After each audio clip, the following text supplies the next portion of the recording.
KPBS On Demand is supported by UC San Diego's Art Power, presenting cellist Joshua Roman, performing from his album Immunity, alongside music by J.S. Bach and more, Sunday, June 22nd at UC San Diego's Epstein Family Amphitheater. Reserve your tickets at artpower.ucsd.edu.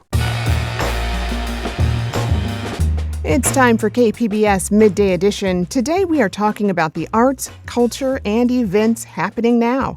I'm Jade Hindman with conversations that keep you informed, inspired, and make you think.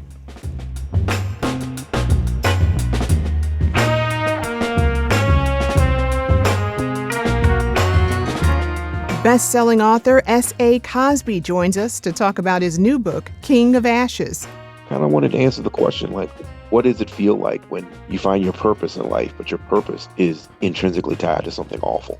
Then the story of a choreographer's journey after her autism diagnosis, plus everything happening at this year's Kinfolk Fest in celebration of Juneteenth. That's ahead on Midday Edition.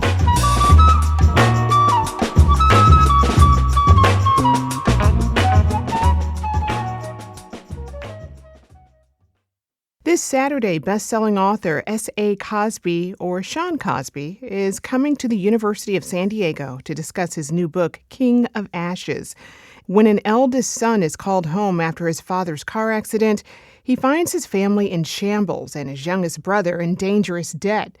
Cosby is also the author of All the Sinners Bleed, Razor Blade Tears, and Blacktop Wasteland. He joins me now to discuss his latest work. Sean, welcome to Midday Edition. Thank you for having me. So glad to have you here. What inspired King of Ashes? A couple of different things. I've had a lot of different influences from literature to movies. I'm a huge Shakespeare fan, so the sort of cliche Shakespeare tragic hero is a big influence on me. But also I love modern cinema, so The Godfather was a huge influence. And I wanted to sort of tell a story that tackled the issues of both of those works. Basically, the tragic hero, the flawed protagonist, and also I kind of wanted to answer the question, what does it feel like when you find your purpose in life, but your purpose is intrinsically tied to something awful? So those are some of the issues and things that inspired the book. Well, give me the backdrop of this story. I mean, when and where does King of Ashes take place? So King of Ashes takes place in Central Virginia, which is my home state. Almost all my books takes place in Virginia. So it tells the story of the Carruthers family, eldest son Roman, middle sister Nevaeh, and baby brother Dante. And as the book opens, Roman is living in Atlanta. He's a financial advisor, investment banker. He gets a phone call one day that his father's been in a car accident. And when he returns home, he finds out that the accident is not an accident, that his brother Dante is in debt to a dangerous gang. And so Roman goes about trying to extricate his family from this unfortunate predicament that his brother has put them in. Also, the family has a trauma that's been hanging over their head for the past 20 years. Their mother, Benita, disappeared when they were teenagers and was never seen again. People in town think that their father had something to do with it because she was having an affair and their father runs a crematory. And so these two disparate storylines intersect as the family tries to escape this unfortunate set of circumstances they find themselves in. You know, you also occasionally switch into the perspectives of Roman's siblings and other townsfolk in this novel. Talk about your approach there and how you wanted to bring this community to life. Yeah, so King of Ashes is mainly about the Carruthers family, but it's also about Jefferson Run. Jefferson Run is an imaginary place that I created, but it's based on several cities in the South, in Virginia, North Carolina, South Carolina, Alabama, Mississippi, so on and so forth. Places where industry, manufacturing, textile manufacturing has moved away or left. And so, unfortunately, that creates a vacuum. And when legitimate businesses move out, crime tends to move in. And so, while the story, again, is centered around that family, I also am trying to talk about gentrification and the effects of poverty in small southern towns, small rural areas, and how that it can affect the entire community. And so, again, while it's a lot about the Carruthers, it's also about the people and the citizens of the city and what it looks like when the city, the place, your home that you love is destroyed by external forces. And then gentrification comes in and the city that you love is taken from you and you're sort of priced out of being able to live and experience that city in a meaningful way. And so for me, while the crime story is the central story, some of those ancillary issues are really important to me and things I wanted to bring about in a way that was both interesting and also informative. You're really great at weaving these issues into your storylines and also at writing complicated characters. In Roman's case, we really see the good, the bad, the ugly. So, what makes a compelling tragic hero or anti hero in your view? I think a compelling tragic hero is someone that in another set of circumstances you would find incredibly interesting, incredibly compelling, someone that you maybe even would consider a friend. For me, the secret to writing those kind of characters is making the reader really identify with them and like them so that when they cross that Rubicon, when they start to sort of fall from grace, it hurts that much more because you see the potential of what they could be. And then unfortunately, you see the choices they make that take them down a darker path. For me, I'm very empathetic to tragic heroes. I think most of us have a sense of tragic hero or a sense of hubris in ourselves. Of course, not all of us take the path that Roman does, and not all of us have access to a crematory to get rid of our problems. Um, but I do think that for me, there's a strong sense of empathy with all my characters, even the villains, and so I find a joy in creating this sort of complexity and sort of examining the human condition to a certain extent through my characters and through their actions or inaction. Hmm. Well, as you mentioned, you're from Matthews County, Virginia, which is a small southern town. How does your upbringing influence your storytelling? Oh, it's a huge part of my storytelling. I grew up in a family of readers. My grandmother, my mother, my uncles, my aunts were all big readers. But also, I grew up in a very sort of gregarious environment. My family are all natural born storytellers, so I grew up around a lot of backyard orators and barbecue raconteurs, and so that sort of really influenced the way I look at story as not just literary endeavor, but a way to pass on tradition, to pass on information, to sort of create a sense of, as Stephen King would say, telepathy with the reader. And so when you read my books, you're reading about my aunts, my uncles, my family, my friends, the town that I grew up in, all the things that sort of came together to create me. I try to replicate and try to articulate in my books. And for me, it's an honor to talk about the place where I'm from. I love where I come from. I love Virginia. I love the South. But to paraphrase James Baldwin, because I love the South, I reserve the right to critique it. You know, the South is both a place of great beauty and a place of great grotesqueness, and I try to sort of give readers a window into that world, and so that you can understand that while the South is a very specific region, the things that we endure, the things that we go through, are universal. Well, you said there's four pillars of Southern fiction. There's class, religion, sex, and policing. How do those themes show up in King of Ashes? Yeah, so for me, those, 4 or 5 pillars, I talk about race and class and sex and religion and policing and sort of that thing.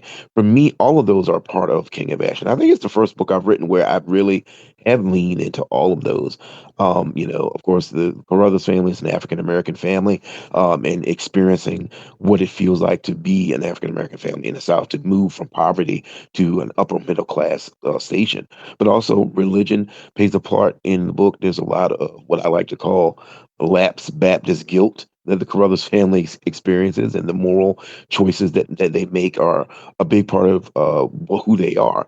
As far as class goes, like I touched on a little bit, but they did come from Roman talks about growing up in a very poverty stricken part of town, and then his father using the crematory, building it from the ground up, literally pulled them out of that sort of experience. And so Roman is someone who has gone on to even higher heights as far as in the economic hierarchy. He lives in Atlanta. He drives a Porsche. He has a $12,000 watch, but he's never far away from that poor kid that he was growing up. There's a scene in the book where he talks about, dealing with really rich people and how they look at you almost like a show horse.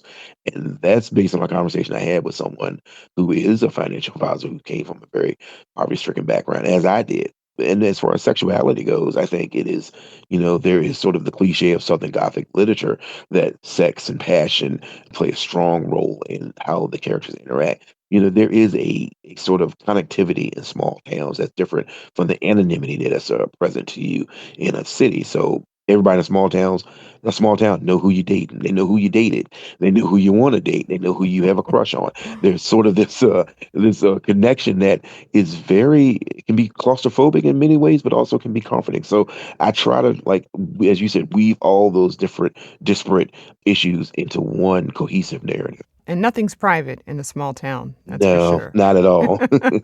Well, your last book, All the Sinners Bleed, was inspired by the murder of George Floyd in 2020 and that short-lived racial reckoning that followed. How do those themes present in King of Ashes? They've moved forward in a way where, you know, as speaking through Roman and using him as sort of a mouthpiece, Roman talks about how, he said at one point, and this is not an original quote, but he's quoting someone that, behind every great empire is a great crime.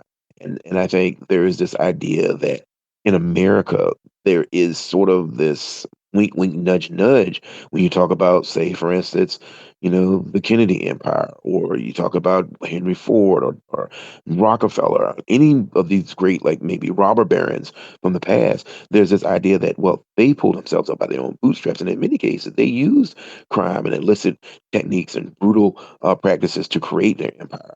And there seems to be, in many ways, this idea that, well, that is the providence of, the straight white man ideal in America. And Roman does talk about that, gathering wealth, trying to get power is something that has been cut off from to marginalized communities for, since America's inception. And so there's a more relativism that he sort of engages in when he does the thing that he does, because he feels like, well, all these other great men, and I use air quotes, as have done it, so why can't I? And so that is something that is tied into the idea of the post-racial America fantasy that we lived in, which is not a reality. And so for me, using crime as a prism to talk about that issue, I think is a really, really prescient thing. I said this in an interview before, but I think, crime is America's great secret industry. And I think that, there's this sort of hypocrisy that exists in many cases where we will, as I said again, will wink at the great empires of the past, but then we will admonish a person of color using the same techniques. And so again, it was sort of, for me, it was sort of an expansion of that idea of that, racial reckoning and what does it really look like in a sort of real pragmatic way. Mm. Is that what captivates you about the literary action thriller as a writer? Yeah, I think so. I think for me, crime fiction is the great tool that we can use to talk about every aspect of the human condition. For me, every novel is in many ways a crime fiction novel. Some of my favorite novels, like Thousand Acres by Jane Smiley, or Crime and Punishment by Dostoevsky, has crime in the title. And I say that because I think crime is sort of the great equalizer in many ways. Like, you can read a novel by Philip Roth, like American Stain. You may not relate to an upper Northeast professor who's passing for white, but everyone has been lied to. Everyone has been hurt. Everyone's felt afraid. And those things are so prevalent in crime fiction novels. And for me, as a writer and a reader, it is a really interesting way to get an entry point into what makes human beings tick and what makes us the people we are and how that's reflected in our society. I've been speaking with S.A. Cosby, best-selling crime novelist. His latest book is called King of Ashes, and he'll be bringing it to the University of San Diego this Saturday. More details on our website, kpbs.org. Sean, thank you so much for your time. Thank you for having me. It was a pleasure speaking with you.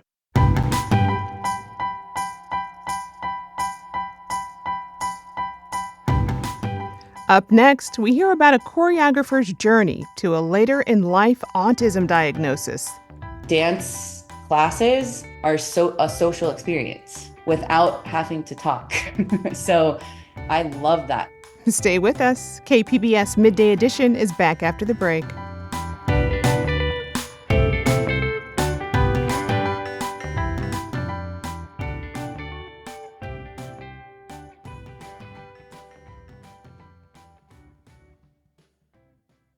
KPBS On Demand is supported by the National Conflict Resolution Center. Geopolitics, a divisive election year, and strained budgets are all topics that can create tension in the workplace. NCRC can help workplace leaders navigate polarizing issues with the Culture, Communication, and Conflict Certificate. More at ncrconline.com. Welcome back to KPBS Midday Edition. I'm Jade Hindman. Dancer and choreographer Jenn Freeman was diagnosed with autism spectrum disorder when she was 33 years old. A couple of years later, in 2023, she created the performance piece for the La Jolla Playhouse called Is It Thursday Yet? It really allowed Freeman a creative way to explore her neurodivergent brain.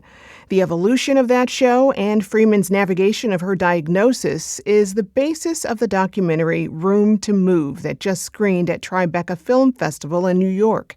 KPBS arts reporter Beth Accomando spoke with Freeman about the film and living with autism. Here's that conversation, starting with the trailer for Room to Move. Do you have questions for me? Yes, I do. You know, people need to understand that some people experience the world in a different way. That's why this changes everything. There's a change when you're actually able to acknowledge and name experiences and feelings that you've been having forever. It just makes it a lot more real. People said that I was dancing. That language really protected me because I never felt out of place. It's become your career. It's become your passion. It's become your whole world. You do meet the criteria for autism spectrum disorder. It feels like a gift. The diagnosis feels like a gift. That was the trailer for the documentary Room to Move, which had its world premiere last night at the Tribeca Film Festival. I'm here with the subject of that film, Jenn Freeman. And Jenn, this film started as one thing and evolved into something else. Can you describe what that process was like? So it was such a beautiful, organic, dense process. So much was uncovered during the 5 years we were working on the piece. It started on the actual day that I received my autism diagnosis. Alex Hammer, the director, happened to contact me that day without knowing that I was going through any of that. So our journey started there. And I think something that maybe a lot of people don't know about a late in life autism diagnosis, it's such a gift to receive the diagnosis because I'm able to learn so much about myself and have context for so many moments in my life and so many struggles. But it does, at least in my experience, it gets harder before it gets better. There's just a lot to unpack and reframe. And the film was happening during all of that for me. So it's not pretty when I watch it. And Alex and I always joke, that I wish there could be a part two because I'm doing a little bit better now. But it's real. It's the real uncovering of what it's like to sort of reprocess your whole life experience. And at the same time, I was making a show. And with my best friend, Sonia Taya, it's a solo piece about my diagnosis that we performed at La Jolla Playhouse. It premiered at La Jolla Playhouse 2 summers ago, which was one of the best experiences of my life. And the film covers the creation and the premiere and all of that. And along the way, also, Alex Hammer, the director, through watching and learning about my experience in a really intimate way, he realized that he too is autistic. That's what happened. And it became a really important part of the story. And Alex and I developed a really beautiful friendship over the 5 years. And you'll see a lot of that in the film as well. Now, part of what we see in the film is you going through some therapy. Did the documentary itself and that process provide another kind of therapy for you? Oh, that's such a good question. I think it gave me this alternative perspective at the same time that I was also gaining my own new perspective. It didn't change anything as far as like the authenticity of the moment. I honestly didn't really have the capacity to consider that all of that was going to be seen because it was already so overwhelming just going through it. But it gave me another outlet to voice things and to talk about things. And I think, especially in my friendship with Alex, having that support and another human going through similar experiences was really, really beautiful. And definitely the process of making Is It Thursday Yet, which is my solo show, that was very, very therapeutic. Going through all of my recorded therapy sessions, going through childhood footage, which a lot of that is in the documentary as well. It opened up the doors for a lot of conversations that had never been had before. So definitely, definitely.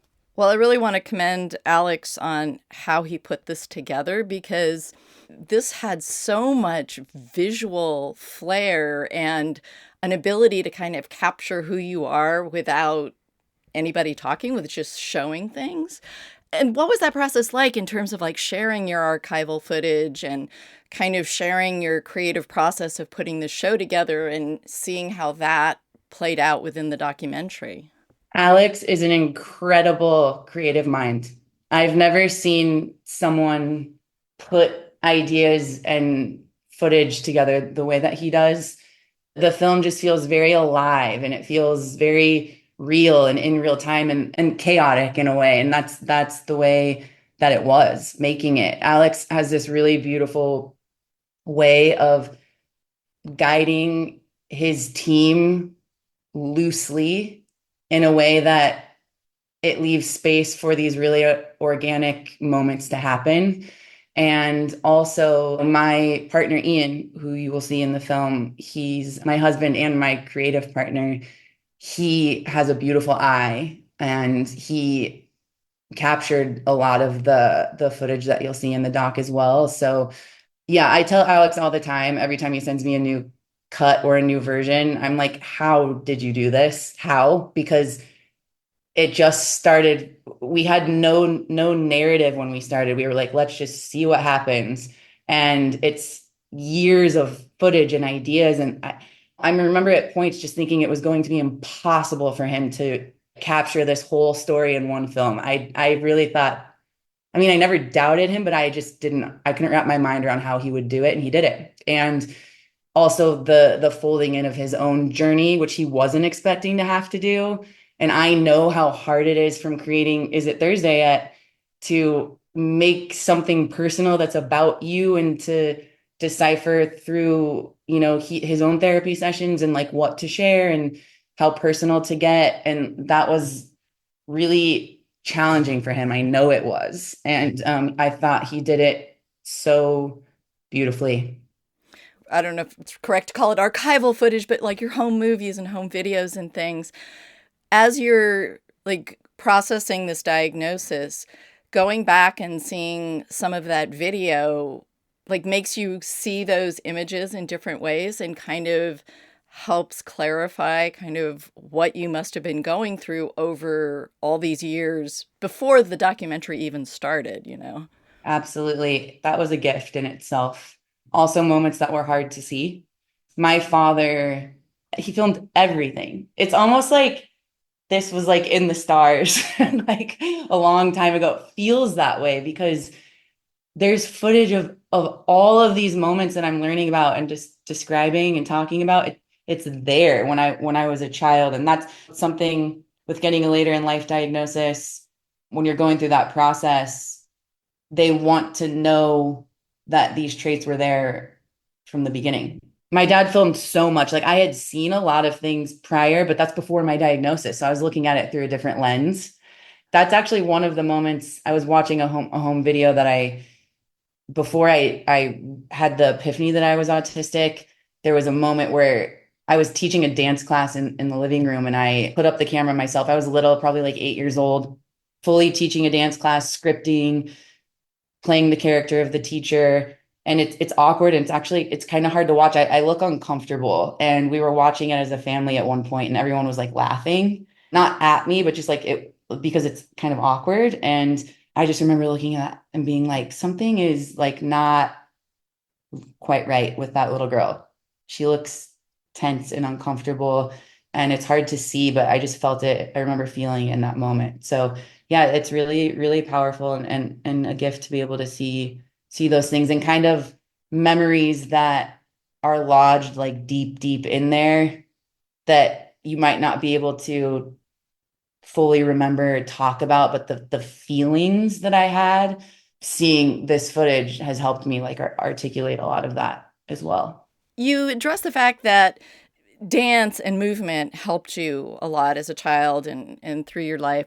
And you're using this also as a teacher dealing with your students. So describe a little bit about what dance and movement does for someone with autism that can help them and kind of be part of the healing. Dance is such a beautiful art form on so many levels. There's like the physical aspect of it, just if we're talking like purely the athletic side of dance, moving, getting your energy out, sweating, skill, like organizing your body, learning how to do new things with your body. There's like a confidence that comes along with that. A lot of autistic people struggle with like motor capabilities. So through repetitive movements and, practicing choreography, if you will, or dance steps, it can be useful. Also, just, that energetic expression, like letting it out in some type of like improv dance class, or where you can just freely move, because stillness is a really hard place to be for autistic people. So being in motion is helpful. And then there's like the emotional expressive part of dance that I think is also useful. Finding language to express emotions can be hard for autistic people. I know it was for me and still is. So a lot of times I can express those feelings through movement, so just processing kind of your life through movement is really useful. And then there's also, I think what is one of the most important aspects is dance classes are a social experience without having to talk. So I love that. Like going to a dance class, you're sharing space with other people. There's an energetic exchange. There's a relationship between you and the teacher that's nonverbal, but it's affirming and it's happening. And I think being able to share that sort of like community energy without having to be singled out or express yourself verbally it's beyond useful for autistic people. So the whole world should take dance classes. It's healing in so many ways. And one of the things I'm really grateful for in the documentary is I did not get to see your play here at the La Jolla Playhouse, but it really captures a lot of that show. And the creativity in that was just amazing. And it's beautiful how it's interwoven through the film to kind of illuminate what you're going through. Mm-hmm. Yeah, the documentary actually started before Is It Thursday had existed. So the doc came first, and then it ended up following the creation of that show, which I created with my best friend Sonia Taya. She's an incredible creative mind, director, choreographer. In the creation of that show, did a lot of the fleshing out of like my past and this footage of my childhood and my therapy sessions and a lot of that. So ultimately, that process really informed the process of laying out the doc, because a lot of the story is similar. So the show footage really does fit so beautifully, and that's also a testament to Alex, the way that he wove it all together. I mean, it's just incredible. He's every time I see him, I'm like, I don't know how you did that. It's just all meant to be. The timing of everything has been so cosmic and beautiful, and it just melded together in this really beautiful way. Well, thank you for talking about Room to Move and sharing your experience. Those are really beautiful questions. I appreciate it. That was dancer and choreographer Jenn Freeman speaking with Beth Accomando. The documentary Room to Move just had its world premiere at Tribeca, where Freeman hopes it picks up distribution.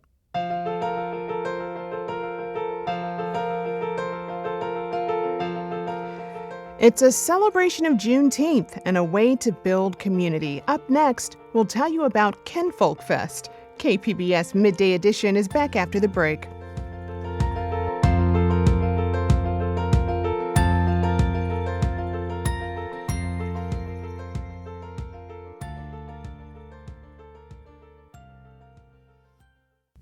Now, on the finest podcast, the NPR Tiny Desk Contest, we bring you the history of the concert series and the competition and hear from the artists behind our favorite local entries. Listen now wherever you get your podcasts. Welcome back to KPBS Midday Edition. I'm Jade Hindman. In celebration of Juneteenth, Kinfolk Fest is happening this Saturday at Waterfront Park. The festival will feature live music, DJs, food, drinks, and Black-owned businesses. It's organized by SD Melanin, a group that builds community among Black professionals in San Diego. This is their 8th annual Kinfolk Fest, and the founder of SD Melanin, Lauren Cobbs, joins me now. Lauren, welcome. Hello. Thank you so much for having me. So glad to have you here. Also here with us is JoJo Jones. She curated the art and artist for the festival, and she's also founder of the Black Liberated Artist Collective. JoJo, welcome. Hi, thank you for having me. So glad to have you both here. Lauren, San Diego Melanin is really the driving force behind Kinfolk Fest. You started the organization in 2017. How was the festival born out of that? Oh, wow.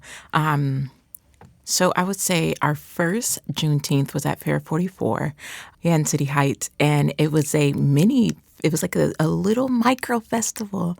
I think we had like 150, 200 people max, and I'm a huge festival goer. I enjoy festivals, and so I've always had this vision to grow out our Juneteenth celebration into a flagship festival, especially here in San Diego.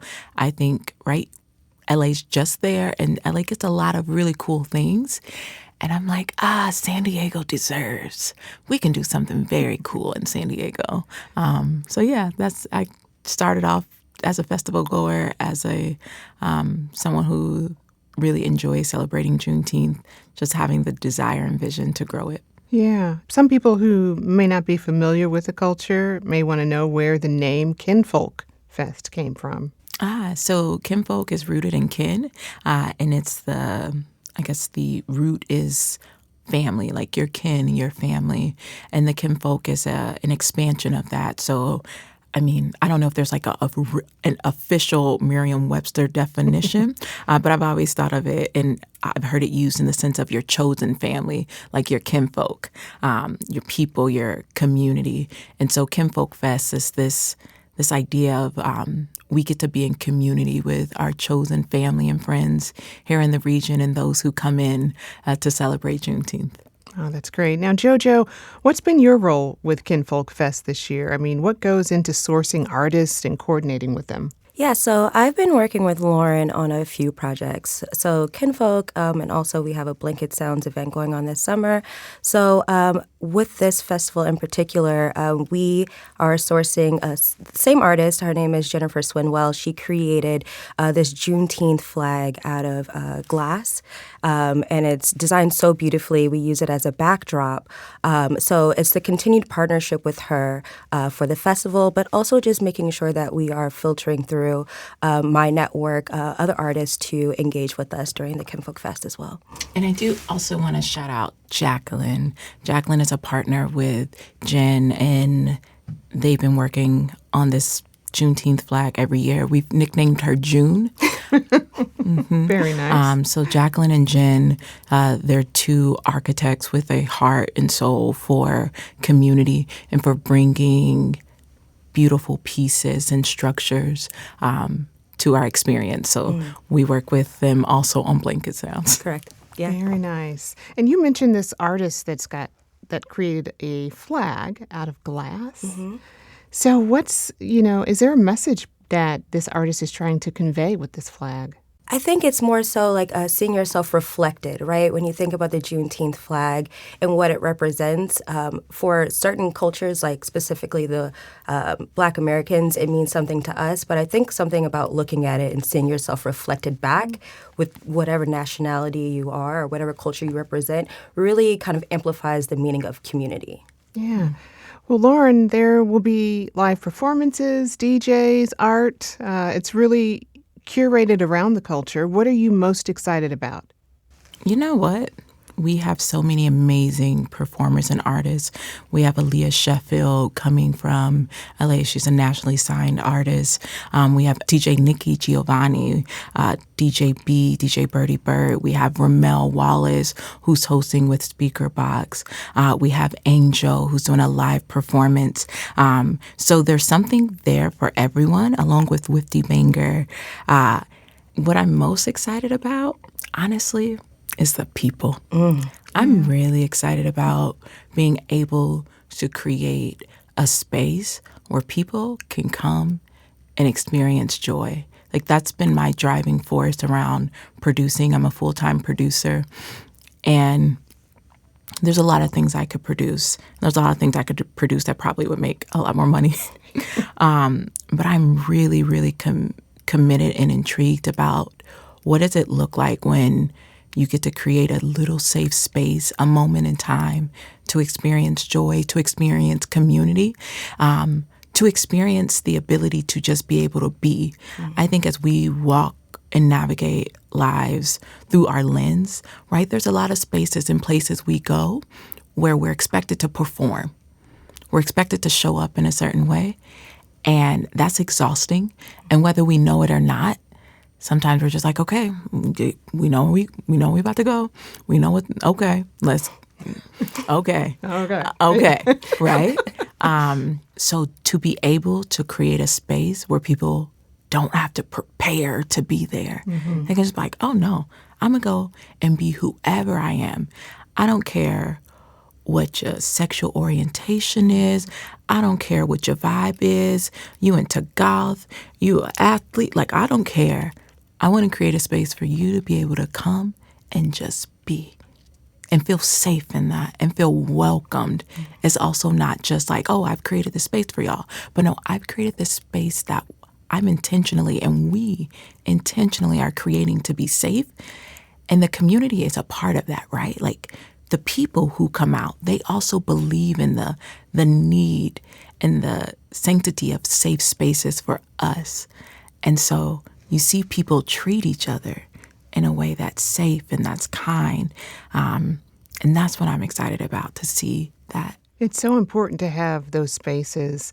And speaking of community, JoJo, talk to me about your experience as a Black creative living and working here in San Diego. I mean, what is the community like here? I'm from Atlanta and a few other metropolitan cities that are predominantly Black or mixed culture. When I first came to San Diego a few years ago, I was kind of a little bit lost trying to find my tribe, if you will. And I will say SD Melanin was actually kind of how I got introduced to a tribe and a community. And just like she mentioned, I walked in alone and I left with maybe like 3 or 4 friends. But my background has always been in art. And, I wanted to be able to, specifically for San Diego, create a space where people can understand, especially if they're artists, like where their genius comes from, where their liberation, how to tell their story, how important storytelling is here. So, I collaborate with a lot of other companies or individuals and entrepreneurs to gather artists around the initiative of storytelling. So it's been great so far. I've been doing it for a few years now. I've worked in spaces with other colleges and other galleries, and it has been a little slow, but I definitely think it's been intentional doing it this way. Well, it's good that you've been able to carve out your community, right? Yeah. Find your community here. I imagine it's hard to make a living, though, from art. And so talk about how you're supporting Black creatives in San Diego and why that's so important, Lauren. Yeah. So I've had the incredible, blessing to be able to make a living doing this. I've been doing this over 2 years full time. And one of the things that I've seen is just a lack of opportunity, a lack of paid opportunities as well. So for us, we're committed to paying for our artistic talent across the board. So there are projects that we do that we don't get paid for at all. because we're donating our time, and any funding that comes in, it goes to be able to fund and support the creatives who we showcase through those projects. I would say for me, it's about creating the platform for opportunity and creating a strategy that amplifies artists. And then also looking to roll out more. I come from a corporate background, so I was going to say products, but really looking to roll out more resources to help artists, I guess, professionalize their creativity so that they can earn a living from it if that's what they so choose to do. And also, again, creating spaces where people can do that. Jojo, how do live in-person events like this really interrupt our same routines of bringing community together? That's a great question. I think and I can speak to, my experiences personally, but I think with the system kind of meant to interrupt and divide these safe spaces, coming together with a purpose and with an intention, whether that is through art, whether that is through a mental health retreat, whether it's just through dancing. I think that it has a powerful message of not only disruption, but building a community organically, naturally, not forcing something, but really being intentional with how we show up, where we show up, because it's not always safe to do so. Given the challenges that we're facing now, and this constant fight for justice and true liberation, what does Juneteenth mean to you all in 2025? Jojo, I'll start with you on that one. Oh, in 2025, it means a time to cut up. I think that, again, growing up from the South and my roots, it was always organic for us to cut up. We didn't need a reason to come together, to meet people, to have community, to share food, to share resources. I think more now than ever is the time to really honor that and be intentional. So this Juneteenth and every Juneteenth after this, I hope that it gets increasingly more of a necessity for people to come out. And now when you say cut up, have a good time, right? Like if you want to use let your hair down and, really just find your peace and your joy through community and being yourself. I think for a lot of people, it really is hard to be yourself, especially as a Black woman. We're all Black women here, and I myself have different intersectionalities. There's a lot that I can show. There's a lot that I can conceal. But in certain spaces, I wanted to let it all go. And I want to feel that pure joy and excitement to honor myself and my ancestors. And Lauren, what does Juneteenth mean to you in 2025? Juneteenth in 2025 and Juneteenth back in 1865 is an American holiday in American history. I think one of the things that we do as a disservice is look at Juneteenth as a Black American holiday. Juneteenth is an American holiday. It is American history, and everyone needs to know their history. And we all need to honor and celebrate it. So Juneteenth, for me, is about, similar to what Jojo said, like a moment in time to celebrate and honor American history that was driven and created by our ancestors and our forefathers. But that history continues to be, like, we are living history. For real, we really are living history right now. And one of the centerpieces for me is that joy is liberation. I have to walk every single day of my life as a Black woman, and that brings me so much joy. But it also comes with a lot of strife externally, right? And so I know no matter what, I am going to have to deal with something no matter what, and I'm going to have to program and organize, because that's what we gonna do, period. Like, we are gonna fight for democracy. We are gonna fight for community. We are gonna fight for our voices to be heard. And so I have been intentional about curating joy for us, because if we don't do it, who gonna? And literally, these moments where we're together and it is joyful and it is peaceful, that literally is the fuel that allows us to go back into this world day after day and deal with what we have to deal with day after day. I think that joy has a place in liberation. Joy is meaningful. And so Juneteenth is a day where I am blessed and honored to curate and organize joy for the community. Kinfolk Fest is this Saturday, June 14th from 12:30 to 9 p.m. at Waterfront Park.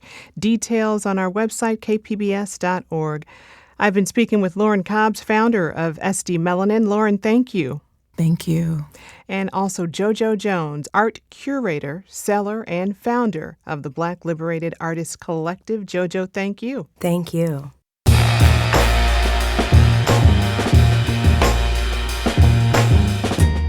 That's our show for today. I'm your host, Jade Hindman. Thanks for tuning in to Midday Edition. Be sure to have a great day on purpose, everyone.